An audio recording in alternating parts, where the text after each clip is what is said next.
একটি রাজনীতিবিদ কিন্তু শুধু রাজনীতি করলে হবে না, তার মাঝে স্বপ্ন থাকতে হবে, গন্তব্যস্থল থাকতে হবে। আবার বসে ভাবছিলাম আরেকটি কথা, যে আমি দীর্ঘ 11 বছর এই মন্ত্রণালয়ের সভাপতি, 11 বছর।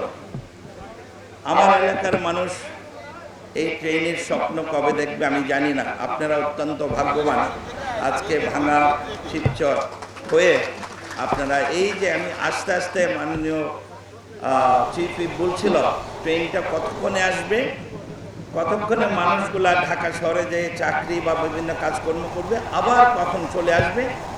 এর ফাঁকে এরপরে উনি চিন্তা করছে মাঝপথে কোনো আরেকটা ট্রেন দেওয়া যায় কিনা। এই যে মানুষের কথা ভাবা, এই যে মানুষের কথা চিন্তা করা, আমি মনে করি এরকম নেতা আপনারা পেয়েছেন যুগ যুগ ধরে। আমি মনে করি মানুষ স্মরণ করবে। এটাই হচ্ছে সবচেয়ে। একটি রাজনীতিবিদ কিন্তু শুধু রাজনীতি করলে হবে না, তার মাঝে স্বপ্ন থাকতে হবে, গন্তব্যস্থল থাকতে হবে। আমি কি করতে চাই, আমার এই স্বপ্নটা। সুতরাং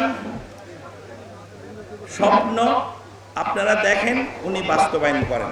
আরও অনেক কিছু উনি দেখিয়েছেন, যেটা পুরো রাস্তা ঘুরে ঘুরে কোথায় কি হবে। তো আমি এক পর্যায়ে ওনাকে বললাম, ভাই ঢাকা শহরটা এই জায়গায় নিয়ে আসলে তো পারেন। এটাই আমি বলেছি, আমি এক পর্যায়ে এই কথা ওনাকে বললাম। তো যা হোক, গরম অনেক, আমি আপনাদেরই মানুষ।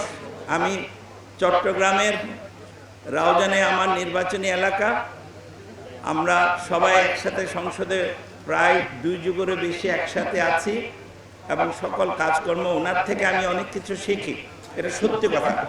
উনি এই জিনিসগুলা আমরা জানি, উনি অত্যন্ত জ্ঞানী এবং অত্যন্ত প্রজ্ঞ, এবং ওনার দৃঢ়তা, ওনার কমিটমেন্ট, এটাই হচ্ছে সবচেয়ে আমরা অনেক কিছু শিখি।